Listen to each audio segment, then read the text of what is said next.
Okay, remember that time Oh, God. that we were walking on the river trail Yeah. and you fell? Which time? Well, the first time. Okay. And then as I was pulling you up, I was asking the people behind you if you had given them a great amount of joy for today. And they were like, well, yeah. They lulled. And then when you fell, was it the second or the third time you fell? And the guy was like, other than hilarious, how are you? Are you hurt? And I was laughing so hard I couldn't get up.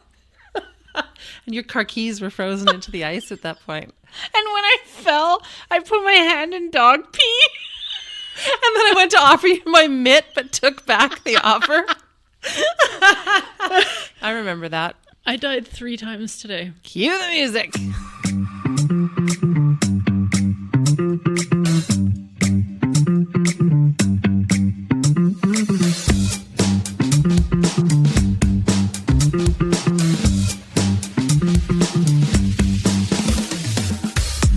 Hello, I'm Rebecca. And I'm Paige. And this is Made from What's Left. All right, what are we talking about today? Should we talk about the Forks since that's where we just came from? Sure. So yeah, we went to look at warming huts today. Yep. Which we weren't looking to get warmed. None of them were overly warm. No, I think that our exercise of going to look at the warming huts was not a warming exercise. It was bone chilling. We did stop a family who was using a warming hut though and ask them if it was effectively warming. Well, and they agreed that it was. They said it was warmer than not being in it. And then we stood there and awkwardly waited for them to leave So we could take a picture. so we could make them less warm. It was interesting though. Which one was that? That one looked like an igloo on the outside, but it was grass on the inside. Yeah. Do we know what that one's called? No, I don't know what that one's called. But it was expertly crafted in such a way as to retain the falling snow on it. Which would give an extra thermal layer, one would think. Yeah, if it wasn't an open-faced sandwich. Maybe that's what it was called. Should have been. Open-faced sandwich. Geode? I don't know. I did notice that the artificial turf on the inside made it look like an inside-out grassy knoll. Good call. Yeah. They could have called it like the winter knoll. Did you notice we didn't go in it? I did notice that. I only went in one warming hut, sort of. The one that looked like Northern Lights. Yeah. But I didn't go all the way in. I just stuck my face in for a selfie. Well, yeah. As one How did does. that turn out? I haven't looked. Okay. I don't dare. Should we put that on the socials? Oh, we will put it on the socials at Made from Pod. So I have some history. Do you want history or do you want to like just hop onto the ice? Or History of the warming huts themselves. Mm-hmm. Well, I just wanted No. to... Oh, pre that history even. like the history of the world? Yeah. Like we want to start with... If your world is the river in Winnipeg and skating thereon. No, I wanted to just like go before that. Like Yeah. just like a quick 6,000 years Okay. before that. All right. Just to give context for our listeners in France, France, Norway, Sweden, Sweden. Iceland. So the area Ooh. that we're talking about today is located at the confluence of the Red and Assiniboine rivers. Yes. What's Interesting. significant about that? Well, it's been a meeting place for about 6,000 years for the indigenous peoples Yes. who would meet there to trade and do all their things. Hey, you did a little research. I did a little bit of research. They would pick up some mini donuts. They would not. Be on. No. They would. Jorgenfrus. They'd get some Frogurt. They'd get some Frogurt and they'd be on their way. A little bit of pancake house. Craft beer. Interestingly, the Red River flows south to north. Yeah. Okay, that's not really interesting. I just remembered that yesterday. Well, no, it's kind of interesting because the source of the Red River is like, what? Way down yonder in Mississippi? down in the States. Very, very far south? Very far south. Anything you want to say about that? No, I was just going to say that our river levels are affected by what happens down in the States. Yep. And the river section that we're talking about today sometimes gets affected by high water.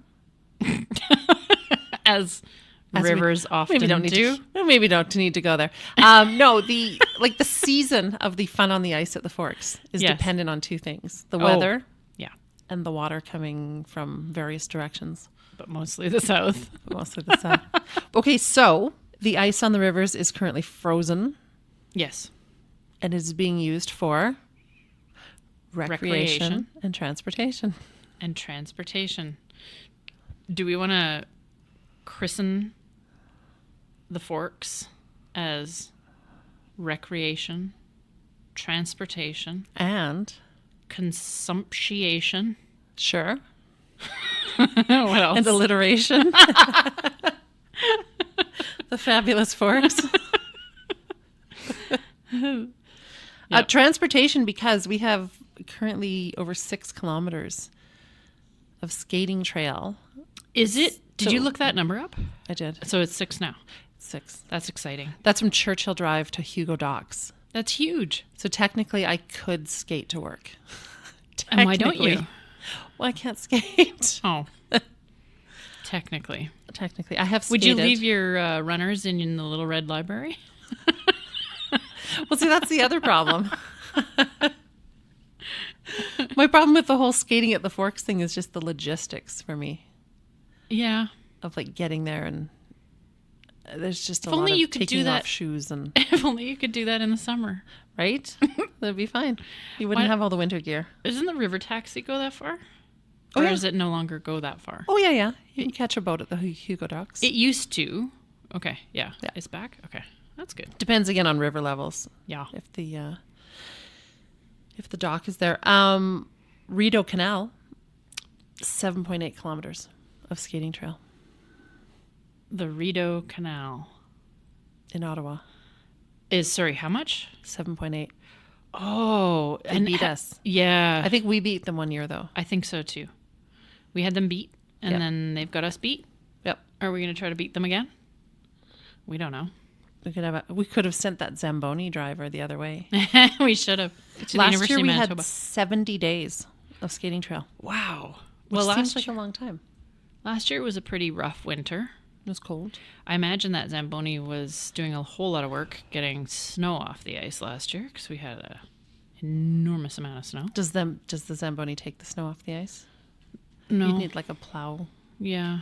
situation. But yeah, Yeah, lots of snow. You're right. There would have been lots of snow removal before the Zamboning. it snowed a lot. Zamboning. Wherein we get zamboned. Which is the unofficial title of this episode. When did the river trail open this year? That I don't know.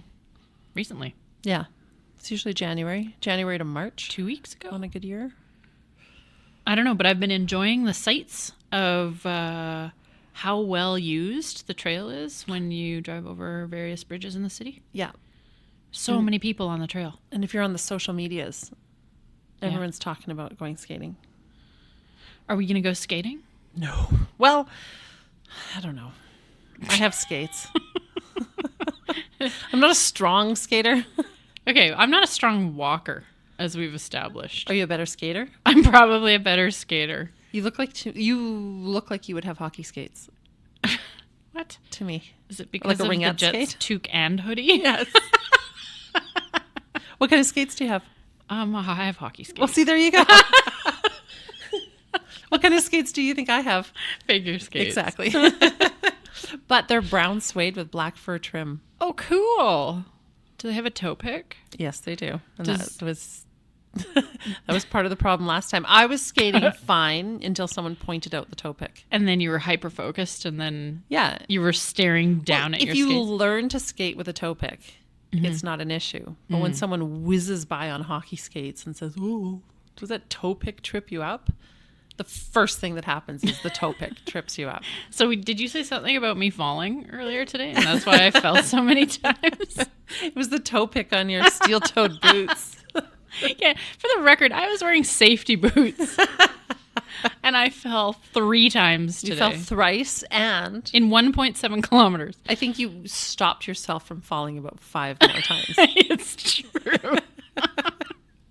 Oh, my jeans are still wet. It was amazing. Okay, so you were saying I wanted was to talk about saying- the river trail. Well, yeah. So the one and only Charles Napier Bell, who was part of the Wolseley expedition, a Sure. military force sent from Eastern Canada to confront Riel in 1870. Oh, you are going back. Oh, yeah. Okay. Is said to have introduced ice skating to the area. Okay. I'm getting this look of, utter skepticism from Roy. I mean, who are we to argue? I'm going to just put that fact out there, We'll take it. and then we can decide. Like, he didn't invent skating. He was just the first. Brought it to the area. So he probably strapped on a pair of skates and said, "See ya, suckers." So that's maybe like skating from the beginning. 1870. There were a lot of people, old Winnipeggers, early Winnipeggers, who liked using the river for. And I have some pictures to show you. Boy. A Can I show skating you? party on the river? Can I show you? Have you seen these? No. Okay, you're going to die. As will listener who can't see what you're showing me. We'll try to describe the best we can. Okay, tell me what you're seeing, Roy. It's a winter scene in Winnipeg, Manitoba. So I feel like these are probably some of the very first warming huts. This looks exactly like the Forks today, but with like snappier dressers. And all those huts are on the ice. Yeah. So where would this have been? Like at the Forks or near the ledge? Or? I'm not positive, but I think that the ledge is way off in the distance. Okay. Yeah. So I think they were very near the Forks. Do you have a year for this? I do not. Remember how before we started recording, I was like, don't ask me for any stats on these photos? Yep. That's because I don't have any stats. But I will get you some. Based on the clothing, I'd say like pretty early 1900s, eh? Teens, I think. Yeah. Yeah. Like I think most of this is between 09 and let's say 1915, 18, something like that. And they're walking into the very first raw almond fine dining experience. Yes. Look at the clothes. Look, they're playing hockey on the river. Yep. And they've got some pretty steep staircases down from the riverbank. Yeah. And then also what looks like a slide.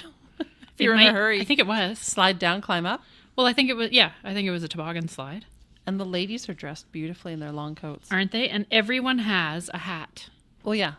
Like not a toque. You didn't leave the house without a chapeau back in the day. Okay, sorry. I should have showed you this second. This is like another view of the earlier one. Look at them skating on the ice. So They've clearly cleared a good section of it. Probably hand bombed it. I think they would have. And there's like a little area cordoned off for hockey. Yeah. And just a real big group of people. A lot of hand holding. Well, it was probably a date. Or like survival. us today. Or like us. Just trying to keep you on your feet. Oh, it was crowded in this one. Quite crowded. I'm glad this is a visual medium. Oh, but look in the bottom. There's a bicycle. Just like the ones we saw today, which can be rented at the Forks. So the bicycles you can rent at the Forks have these little skates on the bottom? Skis. Have you seen those? Or blades. Sorry. Yeah, skates. Just like precisely what you said first. Before I corrected you. Yeah. Carry on. And the people seemed to be having fun. They were noisy. They were loud, and there was one that was kind of like a big wheel. Like if you were a kid and you ever had a big wheel. It was like a little recumbent skate bike. Yeah, I would love to rent that. Okay, you thought the ice was crowded. Okay. Holy, look at them all. So that looks like a protest, but no, they're just having fun? I think that's just a lot of people out for a good skate. That's amazing. Okay, you know my Tweed ride all group? of Winnipeg right there. Actually, that's probably all of Winnipeg, if we think about what the population was back then. Yeah. Holy moly. You know my Tweed ride group? Yes. We dress up fancy and go for bike rides? Yes. We did do a Tweed skate one year. Cool. That was the year that I skated in my... The 1 year? Yeah. And is that actually the year, the reason you have brown leather skates with black fur trim? Yeah. You bought them for the Tweed ride. I bought them on Tweed Kijiji. skate. Cool. And they just happened to be perfect for that. Old timey. And I wore a big faux fur coat and a skirt and of course the whole you did. thing, yeah. Okay, this one for the oh my goodness, snappy dressers and the hockey and the toque. There's a toque in that photo. Nothing really changes, hey? No. What was the name of the ski rental place today at the Forks? Iceland Rentals? Yeah, skates are available for rent by Iceland Skate Rentals. Iceland, yo. Shout out to Iceland. All roads lead back to Iceland. And are you more likely oceans. to wear... You don't like... I know you don't like to wear a bowling shoe. I have my own. I know. But would you wear a rental skate? No. That's why I have my own. So, I Yes. don't know which one to show you first. These two photos are kind of a tangent. Okay. A tangent or a rant? Or Just an enthusiastic aside. Yeah. Okay. Tasting the river water. Nope. Not gonna do that. Tasting the river water. Look at the guy Sampling. Look at the guy standing on that slab. Okay, I have a question though. Are they harvesting ice? They sure are. That's where we're headed next. Is this the Arctic Glacier Ice Company? I don't know, actually. Look at this amazing photo of the ice being harvested from the Red River. Or Assiniboine. Big Red River. blocks of ice. Aren't they amazing? That's pretty cool. Look how beautiful and clean the ice is. That's pretty cool. This was before we were dumping raw sewage. Into that artist you like with the post-apocalyptic, apocalyptic. Kevin Foley. Yeah, in one of his works of art, he has an ice harvesting truck or a boat or something. Cool. Yeah. Okay. So I'm imagining at that time they would be harvesting enough ice off the Red River to last the whole year. Yeah. That was a bit of a tangent from warming huts, but just all kinds of activity on the river ever since Winnipeg was a thing. How long have we had the more before that formal river trail from the Forks outward? Oh, okay. I know about the hut competition. I don't know about the trail itself. Do you? Mm-mm. Oh, okay. I feel it's been in our lifetime. I feel like. Oh, I think so. Yeah, I think so. I don't remember people. So I mean, the Forks has been in our lifetime. Yeah. Like the development of the Forks. Yes. So no one would have been going down there before to skate. And in the past, we've had hockey games, curling matches. What's the curling game? Spiel. A bonspiel. I don't know. That sounds formal. That's a curling match. And in the last couple of years, last year maybe, they named the river trail. Yes. Formerly. Are you going to mention that? You know what? I just read that for the first time. I said to my entire office, Did you guys know that the river trail has a name? Do you know the name? And they all said, yeah, we knew this. The Nestawaya? Yeah. Am I pronouncing that correctly? I don't actually know. I've only seen it written. If I pronounce it phonetically, I'd say the Nestawaya River Trail. Yeah. Just saying. I can't tell you what it means, though. Okay, well, maybe we can look that up. Maybe a listener can comment. So, warming huts. Yep. How long have we had the huts? My research tells me it's been going on since 2009. Okay. So if we look at warminghuts.com, yes, which I just recently looked up to confirm, the gallery only goes back to... We can't be the only people that have warming huts. How did they get that 2010. URL? Warminghuts.com. Oh, that's a great question. Maybe in other parts of the world. They don't need a website. They have cooling huts. They're not skating on the river. They're not doing competitions for them. Yeah, they got warminghuts.com, and the gallery only goes back to 2010. I believe the huts themselves, the competition started in 2009. Oh, but now that I think about that, the competition could have started in 2009 because they start in November, and then the winners could have been announced in 2010. So then actually that would be a record. They would have been built in 2010. Yeah, so I've got a little bit of history on that. Do you want it? Okay. Well, sure. Whose initiative is this? You don't have to answer that. I know that it's supported by the Manitoba Association of Architects. Uh-huh. Do we know who else is involved? No, I don't. So it's an open competition supported by the Manitoba Association of Architects. So what happens is the competition calls for entries from architects, students of architecture, landscape architects, interior designers, artists, and industrial designers who all have a proven portfolio of design work. Sure. There is an emphasis on putting together a multidisciplinary team. So if you collect a group of people from different disciplines and submit, it will be favorable. Okay. A blind jury selects the best design that pushes the envelope of design, craft, and art. Huh. Are you just rolling out a reel of responses? You can just use these responses anywhere. Generic responses. Well, no, I'm just saying some of them we've found to be questionable. Oh, yeah, well, all right. Art is subjective. So the jury selects the winning design based on their creativity in the use of materials, providing shelter, poetics of assembly and form, integrating with landscape, and ease of construction. But not warming. Providing warmth. Ability. Some of them do more. I guess it would fall under shelter. Yeah. I think the concept of shelter meeting the concept of art often leads to something that is less sheltering and more artful. Okay. So as of 2023, I'm using information from warminghuts.com for this year. As of 2023, the winning entrants are eligible for a budget of $16,500, which includes an honoraria for the designers, money for purchasing materials, and money for labor costs and construction by a construction manager. So that's what the money goes towards. So you could spend, let's say, $58 on materials. Yeah, some of them appear to have. No. Oh, we won't say Oh, that. we kid. And okay. And then the rest of the money, that $16,500 is actually broken up. So the funds for the honoraria are established, the funds for materials are maxed out at a certain number, and so on.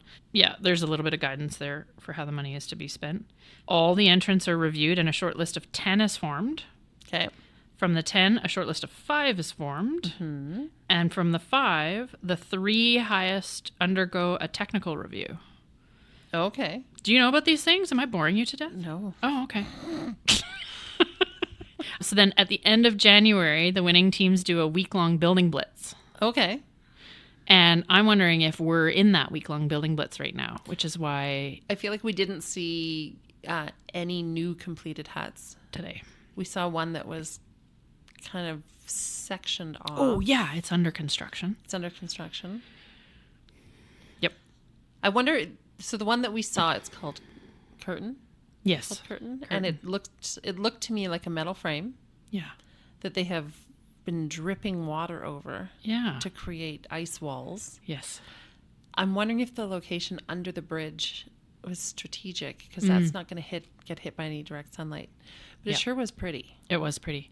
And inside, I haven't read all of the theory behind the design, but inside was a red bench. Yes. So it's kind of like a walls of white or, translucent, transparent-y walls of white, and a brilliant red bench on the Pop inside. of red. Pop of red. It was really neat the way the ice was over the doorway. Yeah. Like the icicles. The icicles. Only a small measure of safety concern there. I'm looking forward to seeing that one finished, because it already looks better than the rendering, I think. Yeah, I would agree. Yeah, I think the rendering, the real life version of that hut is going to be pretty impressive. Yep. What's the one that looks like a curtain that spans the river, the big orange one? I don't know the name of it. Should we look it up? We should look it up. Okay, that one is called... That one could be called Curtain, but it's not. What's the one that's not called Curtain but should have been? Okay, so 2011, I mentioned earlier, there was a Frank Gehry submission. Frank Gehry, for me, is known for the old Experience Music Project in Seattle. Did you say old? Well, it's not the Experience Music Project anymore. It's changed names. Oh, it I didn't has know a that. different function now. Oh, all right. I will grant you old. I want to say it's like a pop culture situation. I don't know. Oh, but it's a cool. very striking building right by the Space Needle. Yes. Frank Gehry's warming hut here was called the 5-Hole. Of course it was. Of course it was. And it was an abstract igloo constructed of crystal clear ice blocks that were made from distilled water and shipped from Montreal. You're If talking you can about... imagine. Sorry, you're talking about Anish Kapoor's? No. Frank Gehry's. Frank Gehry's. Okay, yeah, sorry. Frank Gehry's was made from ice shipped from Montreal. So we were just talking about them harvesting crystal clear blocks of ice. Well, they might be less than crystal clear nowadays, but still clear enough. Yeah. And then I guess the problem was when they arrived in Winnipeg, it was unseasonably warm. Oh. And it was nice and sunny. And so they were trying to get this thing put together with slightly melty blocks of ice. Yeah. Once again, shipped from Montreal. Shipped from Montreal. Have to Ice. reiterate. Ice. Mm-hmm. From Montreal to Winnipeg. Mm-hmm. And it was a deconstructed abstract igloo. And you know about Anish Kapoor's hut? I have no information. Oh, it was really beautiful. It was also ice. This is why I was confused. Ooh, see, that's pretty. That's not so much deconstructed, though, as constructed. Yeah. That was called Stackhouse. It was an invited submission, and it was called Stackhouse. That's all that's here. Wow. That's all we're getting, folks. It looks to be made of, like, stacked bricks of ice. Yeah. Oh, I just found your curtain. Okay. Open Border. That Okay. one is called Open Border by Joyce DeGrau, pardon my pronunciation if that's incorrect, and Paul Vanderberg from the Netherlands. They both sound Dutch. Oh, Let's see that name. you called it. Joyce de Oh, yeah. Grau. Grau? Sure. So open border, that's the one where we can see the draped orange. Yes. That's the one you were asking about. Yeah, and the skaters kind of skate through it. Open border is a radical intervention in the landscape, a straight wall perpendicular to the long linear skating trail on the Assiniboine River. The red wall can be seen from far. From space, probably. The red wall can be seen from far in the contrasting white landscape. Sure. Red? I would say orange. I thought it was orange too. However, the warming hut is physically accessible over the entire width. Right. Open border has a narrow interior space where visitors can take shelter and warm up. No. I'm going to have to go out on a limb and disagree with that. Warm up? I think if the wind was coming from one direction and you stood on the other side of it, it might offer you like slight protection. I don't think you'd warm up. Oh, I wonder if the original concept had two layers. You would stand between them. That sounds dangerous. Well, I'm saying that because if you look at this image, it almost looks like there's a second layer. Oh, yeah. Okay, so we're going to take for granted that maybe the current installation isn't quite the whole thing. The Dutch are big on the skating on the river. Oh, I thought you were going to say they're big on the interstitial spaces. Well, the juxtaposition thereof. Is that one of our band words? Yeah. So once accessed, visitors become part of a fully red world, also known as a fully orange world. Yes. Actually, when I think about the warming huts that were the most exciting to me today, were the ones that were either brightly colored, yeah, or would change the color of the space around them. Oh, and one of them did a particularly good job of that. The one that, when you go in, it's bright pinky purple, like a magenta. Yeah. But the light that it was casting onto the ice was bright green, like Northern Lights green. So a photo that you took has the name of it. Do you want to pull up the name so we can let listener know? It was called Pontagon. Okay, so Pontagon was one of my favorites. Yes. Because that one has the bright fuchsia inside. And then our other favorite is, of course, Hygge House. Yeah, Hygge? Hygge? Hygge? I want to say Hygge. Let's check this out. This is in my honorable mentions as faves. Hygge. It says American pronunciation is Hygge. How did the Danes pronounce it? Hygge. So I would say I was closer. Hygge. So Hygge House is the bright fluorescent green half room. Yeah. How would you describe that? It's like a room cut in half. Yeah. It's half a room. People love to get in that one. As they should. But again, like not the hugest amount of warming, maybe sheltering from the sides. It's a simple wood frame structure, a reproduction of one of the most cherished symbols of Canadiana, the wilderness cottage. I'll give it that.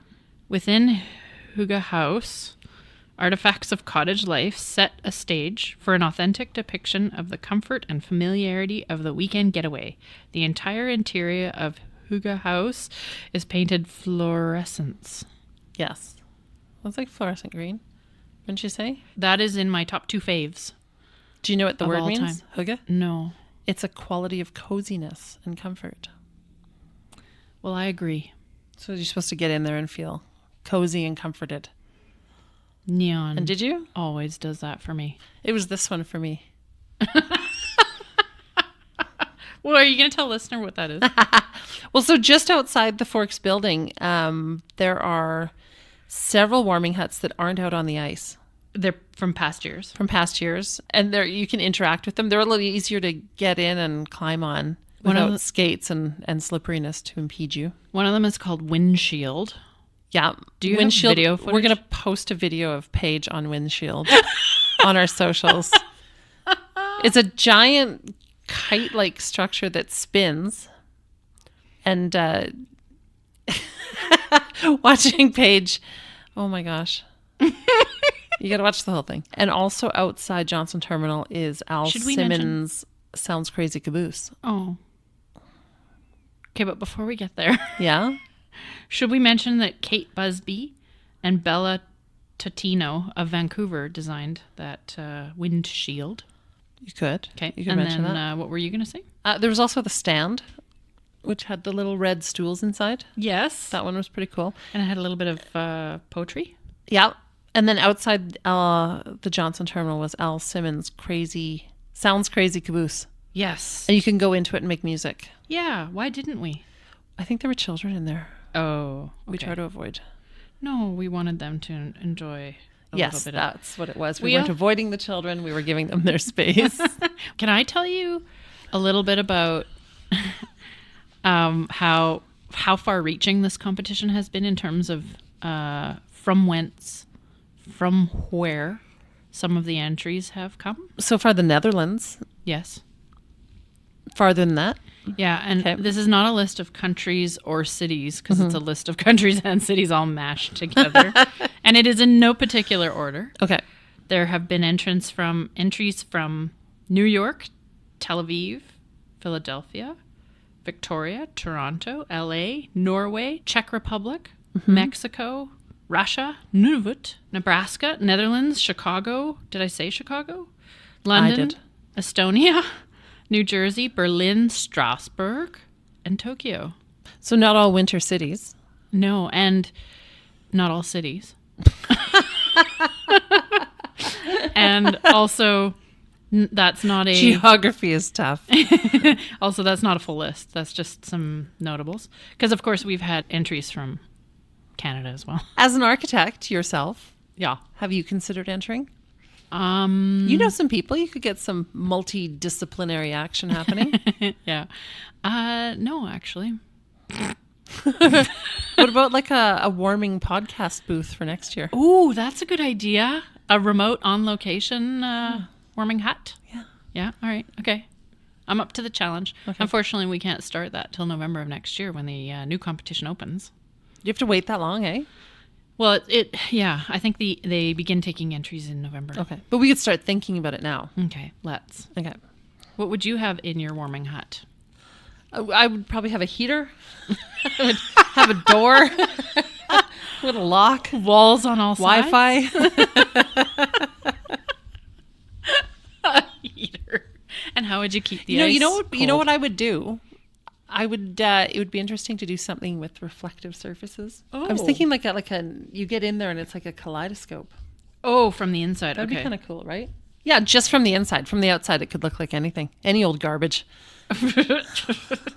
Well, remember, it has to be artful. Well, art is subjective again. All right, sure. Yeah, I'll give you that. There was one, I think it was last year, and it was mirrors on all sides, so it just blended into the landscape. See, that'd be good, like the bathroom at the Cinnamon Park. Yeah. Do you have a favorite hut? Do I have a favorite hut? Yeah. I think that okay, of the warming huts that are out there right now, I would say Pontagon is my favorite Pontagon. for two reasons. The light that it casts on the skating trail is really exciting. And you actually likened it to Northern Lights, which was kind of cool. I think it was an unintended, maybe, consequence. I thought it looked just like Northern Lights streaking across the sky. It was really pretty. When you went in, it was a different experience Yes. because it was purple light that it was casting inside, and it also did offer shelter. It offered shelter. I like and a little bit of privacy. If you wanted to just go in there and cry about how many times you had fallen on the ice, you could do that. And I may with a or little may bit of not have dignity. done that. Did you have a favorite? I have a favorite. Okay. I didn't. Is it one that we saw today? No, I Okay. didn't see it today. It's called Woodpile. Are you familiar? Is it shaped like a pile of wood? Yeah.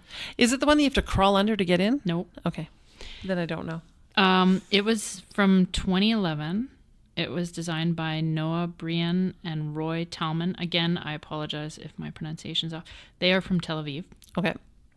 And the hut walls were constructed of a spatial metal frame, which they filled with firewood. Mm-hmm. And in the middle was a fire.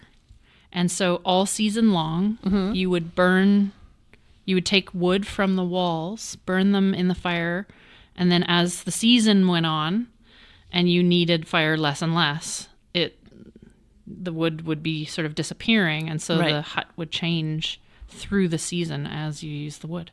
And it would go from being more enclosed to being more open as it got nicer out. So it was like a living, breathing, fire belching warming hut. See, and I like that idea because it's changing. I like the idea that it's never the same. That's every time you go to it, but also the fire. And also just architecturally, I thought it was a really neat looking hut. Mm-hmm. I think that the hut in real life outperformed the concept design. So, the actual finished product was really cool. And so the quote was that as spring approaches, the wood pile's level is lower and the hut's interior space is gradually revealed and exposed to the outside. Cool. I thought that was really neat. That's my favorite one. Also because fire is warm. That's what I'm saying. Truly a warming hut. It was really a warming hut. Yeah.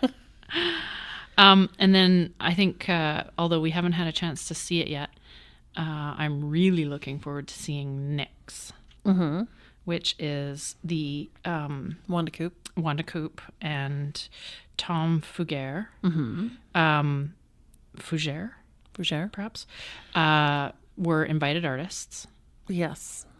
And they're currently based in Montreal, but Wanda Coop was formerly had a studio in Winnipeg, just down the street from here. Yes. And so Nyx is Latin for... Do you want to guess? For nothing. No. Oh. That's a good guess, though. Are you going to tell me? Well, do you want to guess again? No.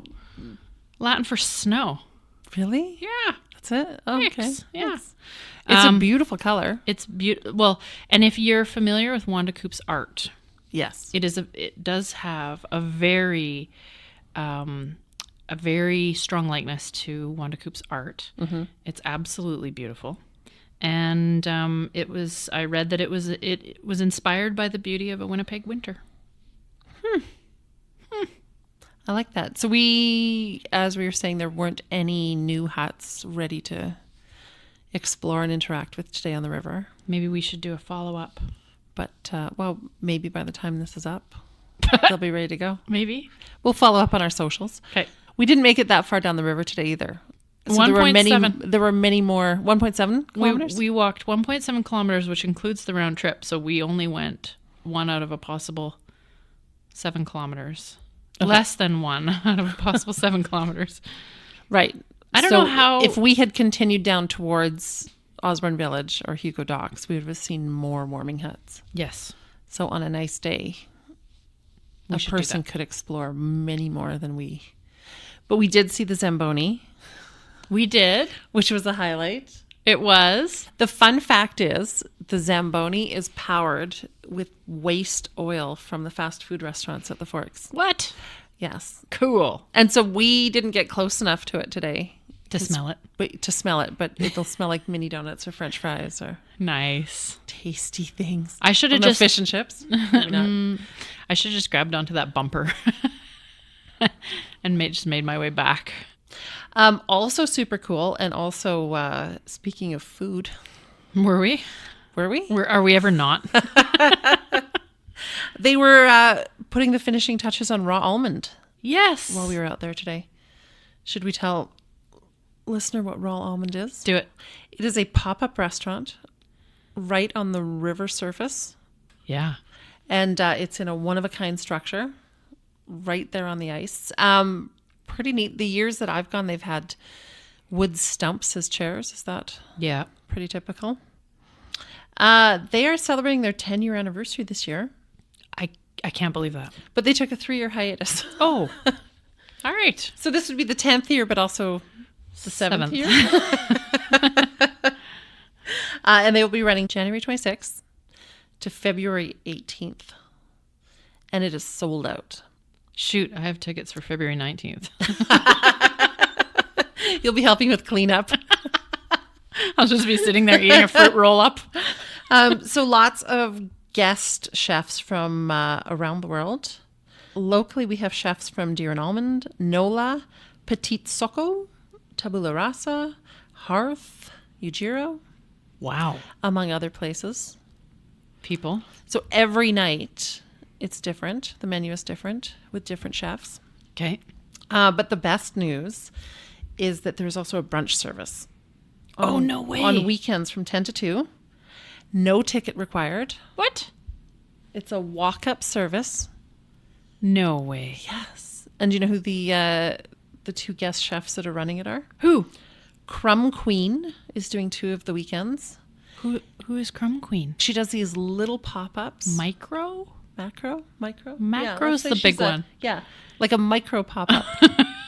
She does pop-ups and sells crullers is what she's mostly known for. Cool. But all kinds of little delights. Not a fan of a cruller. Do you like it? Oh, I love one. Oh. I love a cruller? Cruller? Well, I say cruller. You say cruller? Potato?